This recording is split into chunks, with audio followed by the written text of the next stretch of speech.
Bom dia, irmãos. Que a paz de Cristo esteja com todos. Nós vamos ter a pregação de hoje, do dia 17 de janeiro. E eu gostaria de certa forma, não exatamente continuar, mas dar uma outra visão sobre aquilo que o Isaac falou a respeito de missão, visão e valores. Ele trouxe uma comparação que é muito pertinente sobre procurar entender que nós, como cristãos, e que a igreja, ela não vive à toa.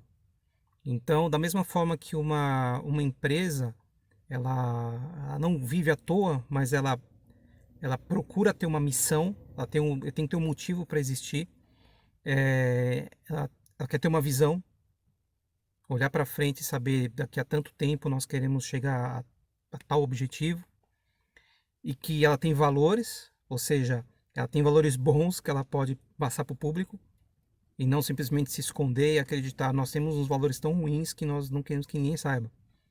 Não, a gente quer expor valores bons para que as pessoas acreditem que nós somos uma empresa boa. Então, dessa forma,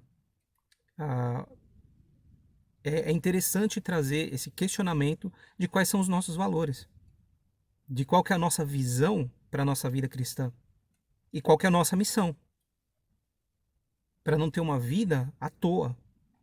Então, por isso que eu digo que foi é um questionamento muito pertinente e que nós precisamos levar isso em conta. Para não ter uma vida cristã, se é que existe isso, uma vida cristã à toa.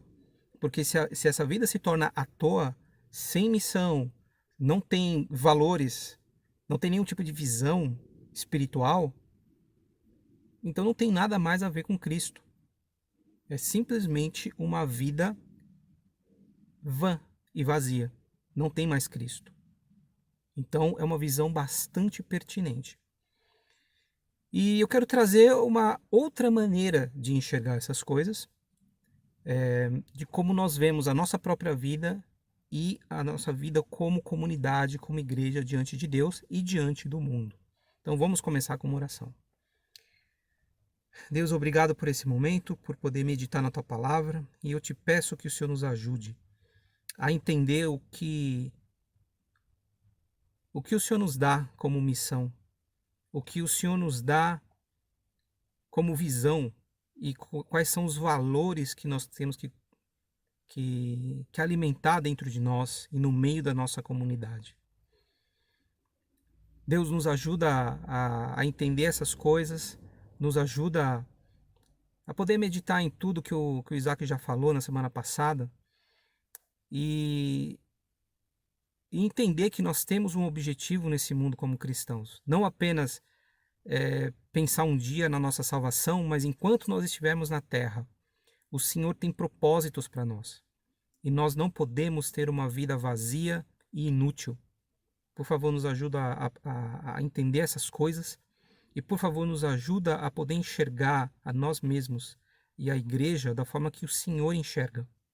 Eu te peço por isso, em nome de Jesus. Amém. E o que eu quero trazer aqui, para que fique claro, não tem absolutamente nada a ver com tentar modificar uma pregação já feita, jamais. Porque, como eu disse, essa comparação ela é bastante pertinente. Ao mesmo tempo, temos que tomar muito cuidado, porque algumas pessoas realmente fazem isso. Elas acabam misturando o conceito de empresa, que no mundo empresarial é bastante comum você ter essas coisas de declarar sua missão, visão e valores, e você acaba acreditando que a igreja, em parte, é uma empresa e que você pode copiar 100% a mesma noção. Só que existe uma grande diferença quando nós pensamos em uma empresa e quando nós pensamos em nós como cristãos, parte da Igreja de Cristo.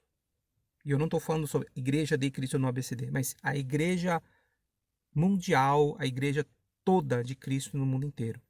Esta igreja, a Assembleia de Cristo. E existe uma grande diferença, que pode ser até sutil para algumas pessoas, mas não é, ela é muito grande. Quando uma empresa existe no mundo,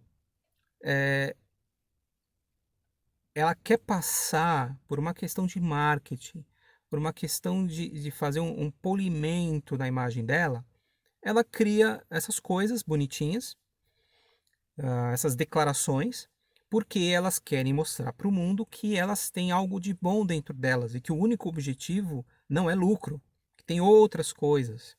Nós fazemos mais do que simplesmente ter lucro e dar dinheiro para os donos. E assim ela quer conquistar, em primeiro lugar, os clientes, para ganhar o coração dos clientes e poder vender mais, ou pelo menos manter o que já vende. E outra, é uma maneira de fazer com que os próprios funcionários passem a enxergar que o alvo de vida deles pode se encaixar com o alvo da empresa. É o tal vestir a camisa da empresa. E essas pessoas passam a acreditar que se elas cumprem tudo aquilo que a empresa quer, elas podem alimentar os próprios objetivos de vida. Elas estão conseguindo fazer algo nesse mundo através do trabalho delas dentro da empresa. E eu não questiono o valor disso no mundo. É bom que muitas coisas aconteçam dessa forma. É bom que as pessoas tragam o seu trabalho, realizem coisas boas nesse mundo, porque muitas coisas boas vêm sim através do trabalho. Mas o que nós temos que tomar cuidado é que, no fundo, as empresas querem sim produzir algo e vender para poder ter lucro, para que ela consiga continuar existindo. E aqui existe uma diferença muito grande entre uma empresa e a igreja de Cristo. Porque Cristo, ele veio para salvar as nossas vidas e as nossas almas. E quando ele nos reuniu para sermos uma igreja, nós temos que lembrar que os nossos clientes não são as pessoas do mundo. Nós servimos a quem? Nós não servimos ao mundo. Nós não servimos as pessoas, os nossos clientes do mundo. Nós servimos a Cristo. E aqui começa a diferença. E aqui que nós precisamos tomar esse cuidado em poder dividir as duas coisas, porque sim, é importante nós termos uma maneira muito clara de nós nos mostrarmos como cristãos nesse mundo. Porque talvez essa seja a grande missão que nós temos. Então aqui em 2 Coríntios, no capítulo 5, Paulo fala o seguinte no versículo 20. Capítulo 5 de 2 Coríntios, versículo 20. Portanto, somos embaixadores de Cristo, como se Deus estivesse fazendo o seu apelo por nosso intermédio. Embaixadores, nós somos representantes de Cristo na terra. E se nós somos representantes, embaixadores, e aqui nem fala de representantes, embaixadores. O embaixador de um país, ele vem do outro país. Então, se nós somos embaixadores de Cristo, isso nos torna residentes e cidadãos do reino de Cristo. E nós somos estrangeiros que estão a trabalho neste país ou neste mundo. Nós somos estrangeiros. Estamos aqui simplesmente para representar a nação de Cristo. Então nós estamos a trabalho não deste mundo, não deste país. O nosso cliente, quem nos mandou trabalhar, né, e para quem nós trabalhamos e quem nós devemos agradar, é a Cristo. Então a igreja não é uma empresa que precisa vender algo. Nós estamos vendendo nada para ninguém. O nosso cliente, a quem nós temos que agradar, é Jesus Cristo. É a Deus. E essa diferença que parece sutil, ela faz muita diferença no mundo. Porque algumas igrejas, e quem sabe muitas, e esse é um perigo que também nós temos, é de nós tentarmos olhar para a nossa empresa, para a igreja como uma empresa, e nós pensamos em como nós vamos nos mostrar nesse mundo para agradarmos e atrairmos pessoas para que elas venham para nós. E esse é o grande perigo. Se nós enxergamos no fundo do coração que as pessoas do mundo são os nossos clientes e que nós precisamos agradá-las para trazê-las para nós, nós perdemos a noção de que o cliente, quem nós realmente temos que agradar, é Deus, é Jesus Cristo. Então nós representamos Cristo. E é a Ele que nós temos que agradar em primeira mão e em única mão. É o único que nós temos que agradar. É o único. E com isso eu gostaria de trazer na verdade é um capítulo inteiro, né, de 1 Coríntios, que mostra o trabalho de Paulo quando ele iniciou. E qual que foi a mentalidade dele quando ele iniciou essa igreja. E aqui a gente poderia até dizer que, se fosse uma empresa, seria a implantação de uma filial de uma empresa num país diferente, onde ele tem que mostrar para as pessoas a marca dele. Olha, a minha marca da empresa é essa aqui, esse é o meu produto. Comprem, é bom. E ele tem que convencer, tem que falar de uma forma convincente para trazer as pessoas a comprarem esse produto. Mas vamos ver como foi a atitude de Paulo, qual foi a situação em que ele chegou ali e o que ele trouxe. Que marca foi essa que ele mostrou para as pessoas? Vamos lá, 1 Coríntios capítulo 2. Que fala assim, no versículo 1, logo no começo. Eu mesmo, irmãos, quando estive entre vocês, ou seja, entre vocês em Corinto, quando a igreja começou, não fui com um discurso eloquente, nem com muita sabedoria para lhes proclamar o mistério de Deus. Pois decidi nada saber entre vocês, a não ser Jesus Cristo e este crucificado. Ou seja, o que ele quis dizer aqui é que ele não chegou com um discurso eloquente, não foi um discurso em que ele procurou trazer argumentos muito fortes para convencer as pessoas de que seria melhor estar do lado dele, do lado de Cristo. Nem com muita sabedoria. Então ele não tentou mostrar que ele tinha razão e que ele tinha muitos motivos para estar certo. E assim convencer as pessoas. Ele falou, não decidi nada saber entre vocês, a não ser Jesus Cristo e este crucificado.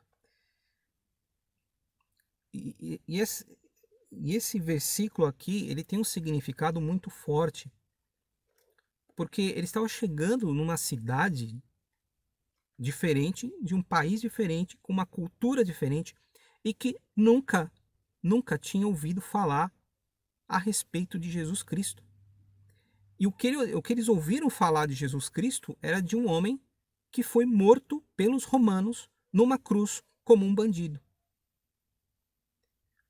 Quem em sã consciência vai se interessar por uma história dessa? E só para contextualizar, porque para nós hoje é muito difícil nós pensarmos em Jesus Cristo como algo completamente estranho. As pessoas até podem dizer, olha, não conheço muito da Bíblia, tal, mas Jesus Cristo, claro que todo mundo já ouviu. Então é difícil você ouvir sobre Jesus Cristo e ouvir sobre a história da cruz e falar, nossa, que coisa horrível, né? É difícil porque a gente ouve tanto e tem tanto crucifixo para todo lado que você olha para aquilo e é difícil você conseguir entender a verdade que existe por trás e que aquilo foi real, que foi um sofrimento real e todo o significado até político e tudo que significou a questão de Jesus ter vivido e ter morrido na cruz. É difícil entender isso. Mas outro dia a minha televisão estava ligada e eu tive que mudar de canal. porque o que estava passando na televisão eram cenas relacionadas à morte de Jesus Cristo. E eram cenas violentas. E tinha uma criança de 2 anos circulando na frente da televisão. E eu pensei, uma criança de 2 anos, não, mesmo que ela nem sequer entenda isso, nem sequer consiga entender que aquilo é violência ou que é sangue, não é bom que ela assista isso. É muito forte para uma criança muito pequena. E provavelmente se ela ainda tiver lá seus 4, 5 anos, menos ainda ela tem que ver. E talvez um dia eu vou me convencer de que eu estou errado agora, quem sabe. Mas eu acredito que muitos pais vão concordar que você não deve mostrar violência para crianças ainda mais pequenas, porque isso pode, em primeiro lugar, impressionar as crianças, obviamente, e segundo, porque pode criar uma cultura de violência, embora isso seja bastante questionável. Mas existe esse risco e nós nos preocupamos. Mas aí você começa a perceber, opa, se a cena foi muito violenta, se nós hoje achamos que aquilo foi muito violento e que nem é bom mostrar para crianças, aí nós começamos a entender o que significou de verdade o que Jesus passou. Ou seja, algo que a gente não quer mostrar para outras pessoas, porque é horrível, é extremamente desagradável. E nós mesmos também temos a tendência de nem querer olhar e querer esquecer e não acreditar que aquilo foi verdade. Se você vê num filme, você quer acreditar. Espero que isso seja só ficção, que ninguém passe por isso. Só que no caso de Jesus foi verdade e Jesus passou por aquilo. E aqui Paulo fala que ele, na hora de chegar numa igreja, numa cidade que nunca tinha ouvido falar de Jesus, foi isso que ele falou. Ele pegou a pior coisa que tinha e jogou na cara das pessoas de uma cultura totalmente nova. E confrontou as pessoas com Cristo crucificado. E não tentando convencer que, olha, eu trouxe aqui uma filosofia de vida que ela é ainda mais superior à cultura grega, que vocês já conhecem e que é tão louvada no mundo. Eu trouxe uma filosofia ainda melhor. Não. Ele foi, esqueci sabedoria, esqueci discurso eloquente, joguei tudo fora. E essa não é a atitude, ou pelo menos não é, a maioria das vezes, a atitude de uma empresa. Porque a empresa quer atrair os clientes e tem que ser algo que seja agradável. Pouquíssimas tentam chocar o público, para chacoalhar o público, e de repente alguns deles falaram, nossa, é verdade, olha como essa empresa é corajosa, porque eles chegaram aqui, eu podia ter dado as costas. Mas eles chacoalharam a gente para chamar atenção, e agora estou vendo que eles são uma empresa que tem algo interessante ali por trás. Raras vezes acontece isso. Então, Paulo falou: eu vou entregar simplesmente o poder da mensagem de Cristo. E não vou ficar pintando com cores bonitinhas para atrair ninguém. Versículo 3. E foi com fraqueza, temor e com muito tremor que estive entre vocês. E aí, para piorar ainda mais, né, ele diz que ele. Aqui ele não fala que ele chegou, olha, a gente estava pegando fogo. A gente chegou lá, olha, eu estava no auge da minha vida cristã. Eu cheguei lá, olha, eu ia converter o diabo, se fosse o caso. Porque eu estava tão assim que ninguém ia resistir a mim. E Paulo, pelo que está falando aqui, fala, não. E é difícil tirar até um pouco mais daqui do que realmente está escrito aqui.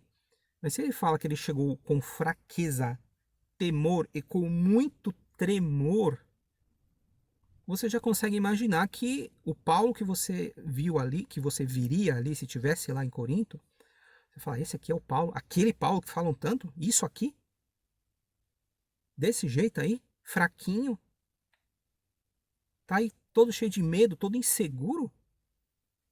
Não, não dá para acreditar nisso. Não, não pode ser esse cara aqui. Não, tem que ser outro, porque isso aqui não, e essa coisa aqui, essa coisinha fraca aqui, é o Paulo espiritual? Não, estão me enganando. E Paulo se descreve assim. E não dá para dizer que ele chegou despreparado, não dá para colocar outros adjetivos aqui.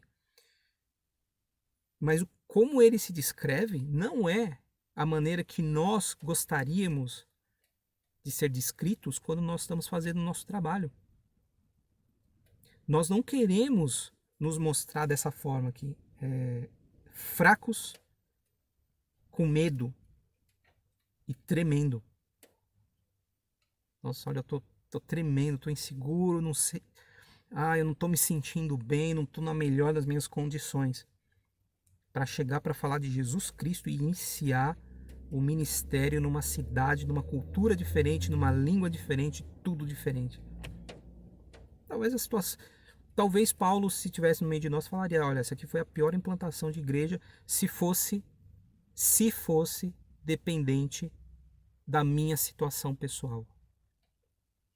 Mas aqui, com tudo isso, Paulo está querendo dizer o quê? Que o poder não vem de mim ou da minha situação. Só Deus consegue mover as coisas e é Deus quem traz o crescimento da igreja.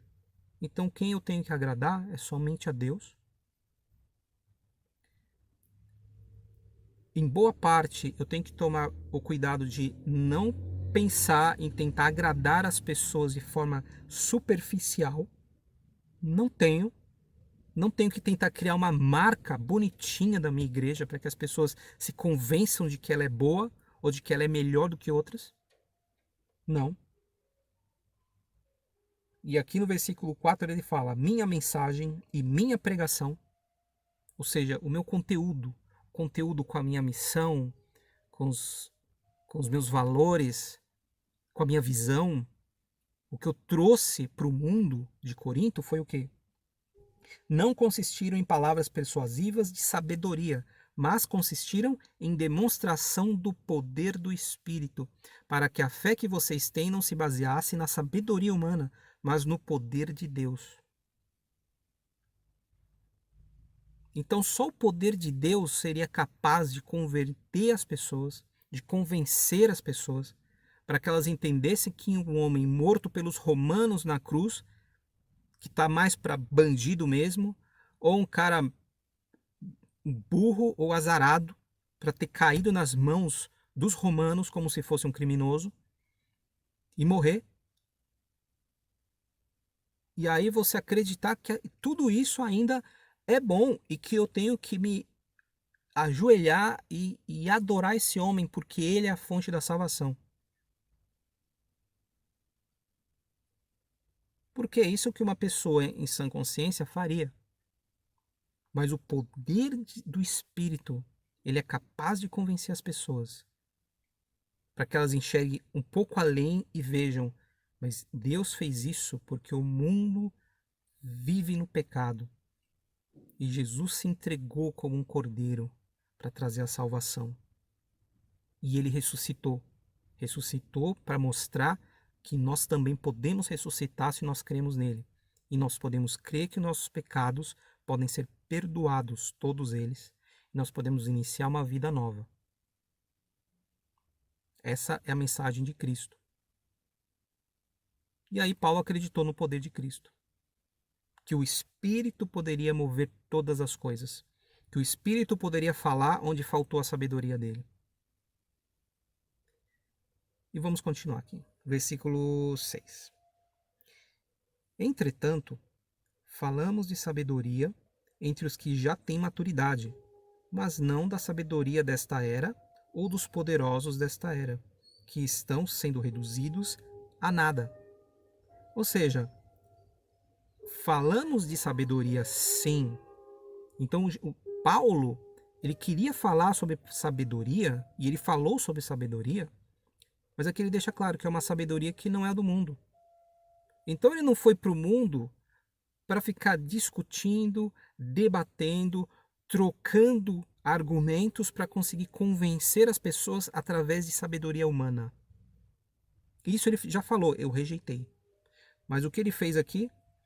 Falamos de sabedoria, mas não da sabedoria desta era ou dos poderosos desta era. E no versículo 7, ao contrário, falamos da sabedoria de Deus, do mistério que estava oculto, o qual Deus preordenou antes do princípio das eras, para a nossa glória. Nenhum dos poderosos desta era o entendeu, pois se o tivessem entendido, não teriam crucificado o Senhor da glória. Todavia, como está escrito, olho nenhum viu, ouvido nenhum ouviu, mente nenhuma imaginou que Deus preparou para aqueles que o amam. Mas Deus o revelou a nós por meio do Espírito. O Espírito sonda todas as coisas, até mesmo as coisas mais profundas de Deus. Pois quem conhece os pensamentos do homem, a não ser o espírito do homem que nele está? Da mesma forma, ninguém conhece os pensamentos de Deus, a não ser o Espírito de Deus. Nós, porém, não recebemos o Espírito do mundo, mas o Espírito procedente de Deus, para que entendamos as coisas que Deus nos tem dado gratuitamente. Delas também falamos, não com palavras ensinadas pela sabedoria humana, mas com palavras ensinadas pelo Espírito, interpretando verdades espirituais para os que são espirituais. Então aqui Paulo começa a falar sobre uma sabedoria que vem de Deus. E que ele fala no versículo 7 que era um mistério que estava oculto. Toda a questão do Messias, que ele viria, que ele salvaria a humanidade, que ele traria perdão e a vida eterna. Isso estava oculto.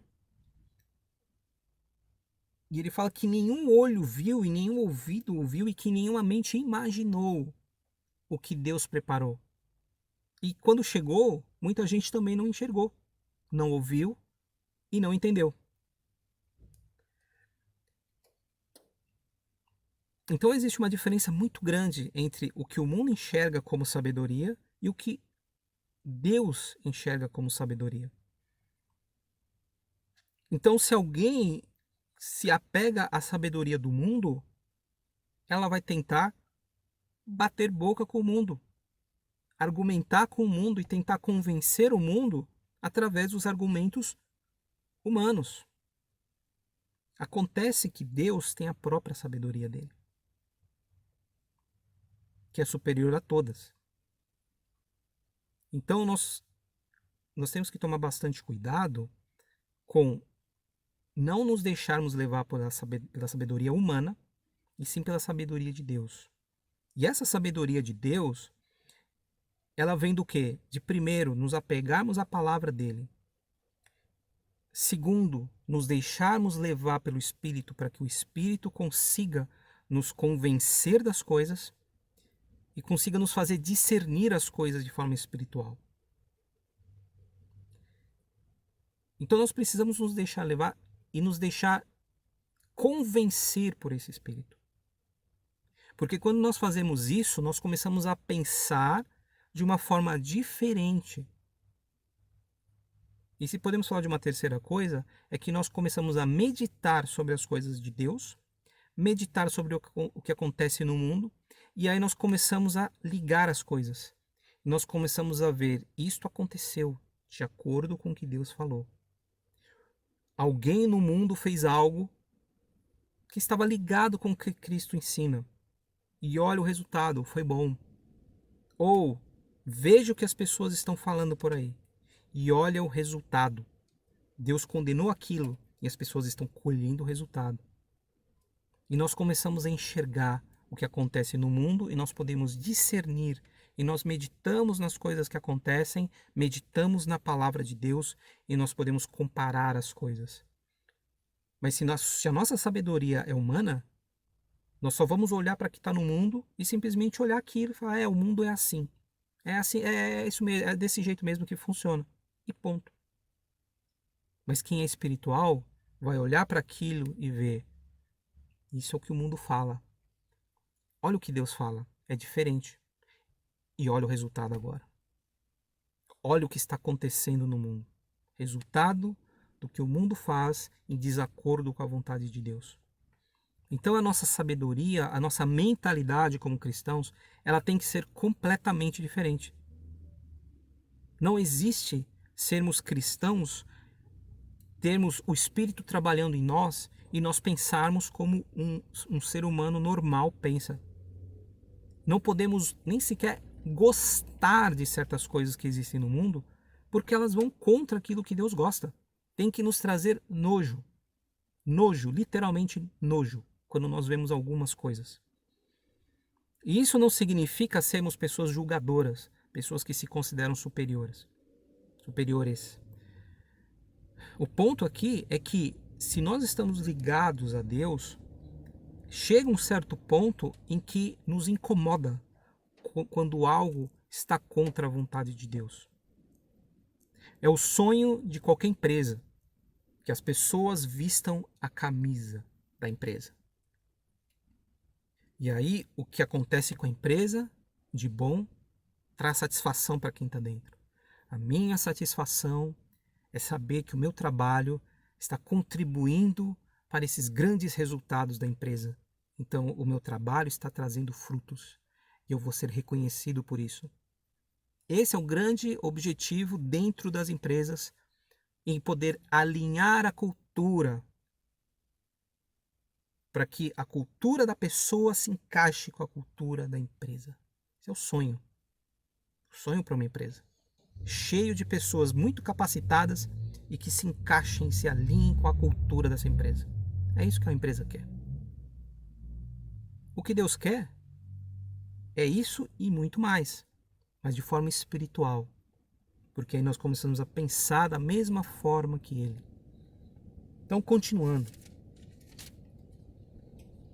Versículo 14. Quem não tem o Espírito não aceita as coisas que vêm do Espírito de Deus, pois lhes são loucura e não é capaz de entendê-las, porque elas são discernidas espiritualmente. Mas quem é espiritual discerne todas as coisas, e ele mesmo por ninguém é discernido. Pois quem conheceu a mente do Senhor para que possa instruí-lo? Nós, porém, temos a mente de Cristo. E aqui Paulo termina falando claramente. Nós, porém, temos a mente de Cristo. Ou seja, temos a cultura de Cristo. Nós pensamos como Cristo. O que Cristo gosta, nós gostamos. O que Cristo detesta, nós detestamos. Mas voltando lá no versículo 14, a gente vê aqui, quem não tem o Espírito não aceita as coisas que vêm do Espírito de Deus, pois lhes são loucura. Então, nós só podemos realmente entender as coisas de Deus se nós permitirmos que o Espírito trabalhe em nós. Porque o Espírito vai aceitar. Se nós temos o Espírito de Deus, o Espírito vai aceitar aquilo que vem de Deus. Porque o Espírito é de Deus. Se o nosso Espírito é do mundo, vai rejeitar. Opa, isso é de Deus, sai para lá. Então veja como todas as coisas trabalham juntas. Se nós alimentamos o Espírito dentro de nós, se nós permitimos que ele trabalhe, ele vai fazer esse trabalho de limpeza. E ele vai fazer esse trabalho de nos encaixar à cultura de Cristo. E se nós estamos encaixados na cultura de Cristo, a nossa missão vai estar alinhada com a missão de Jesus. A missão que Jesus nos deu. A visão de Cristo vai ser a nossa visão. Os valores de Cristo vão ser os nossos valores. E aí sim vai ficar bastante claro para o mundo que aquilo que o mundo adora, nós detestamos.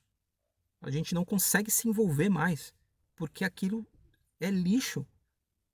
Não adianta você tentar dar uma comida cheia de mofo para alguém, em sã consciência, ou se a pessoa não estiver passando fome no meio de uma guerra, ela não vai comer. Ela sabe, isso aqui é lixo, eu não quero isso, me dá nojo, eu vou vomitar se eu engolir isso aqui. Não desce, não dá para engolir isso. Então, se alguém tem a mente de Cristo, ela não vai conseguir, não tem como entrar aquilo. Essa pessoa está alinhada com Cristo. Mas isso só acontece quando, e aí vem o grande choque, né? em relação ao mundo, porque o mundo está interessado em agradar o mundo.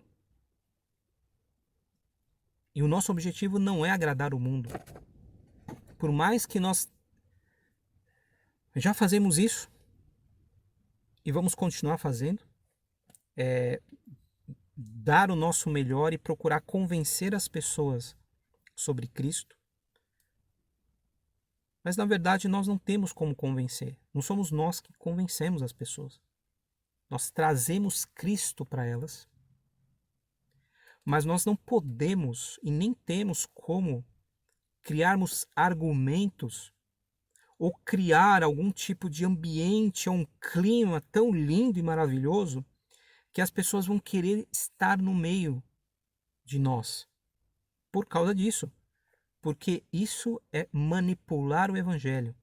Isso é trazer sabedoria humana para dentro da igreja. Isso é manipulação. Isso é marketing. As empresas fazem isso. Elas criam uma imagem que a gente põe na cabeça sobre o que o produto é. Mas o produto é só aquilo. É um produto que você compra e você consome. E que boa parte vai para o lixo um dia. E ninguém sequer vai lembrar que aquilo existiu um dia. É isso. São produtos. Não é mais do que isso. E tudo que tem mais na nossa cabeça é pura imaginação que alguém conseguiu colocar. E da mesma forma, nós não podemos fazer esse tipo de coisa no reino de Deus. Porque o reino é de Deus e Deus deixa claro o que é o reino dele. Está claro. Jesus Cristo crucificado. Você aceita ou não? É Jesus na cruz. Está aqui, ó. E Deus coloca como a missão dele: quero que todos olhem para Jesus e reconheçam. Quem não quiser reconhecer, tá bom, tchau. Tchau. A gente vai se ver no final. Vou te dar ainda a vida, você pode vir até mim depois. Se em algum momento você parar para pensar melhor e reconhecer a sua posição de pecador que precisa de salvação, venha, estou esperando de portas abertas.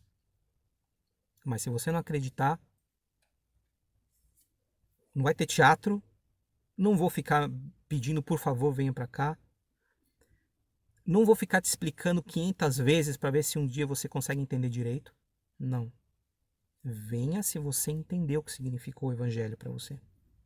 Venha se você reconhecer a sua posição de pecador. Venha se você reconhecer que você está perdido, mas que você ainda pode se salvar. Que ainda existe esperança. Aí venha. Venha e eu estarei esperando e te dou a salvação de graça. De graça. Sem custo nenhum. Todinha para você se você aceitar, reconhecer sua posição e aceitar que você pode ser perdoado de graça por mim. Só isso. Não tem firula. E quando a igreja ou as igrejas acabam aceitando a ideia de que elas têm que criar algo para conseguir atrair as pessoas, porque elas precisam ser atraídas e agradadas como clientes que estão no mercado, isso é matar o evangelho. Você mata o evangelho. E as pessoas que vêm, você já não consegue mais descrever se elas estão vindo por Cristo ou se elas estão vindo pela ideia ou pela noção que elas têm do que é uma igreja. E que elas acreditam que estar dentro da igreja é uma coisa boa por si só. E que elas podem ter algum tipo de relacionamento com Deus.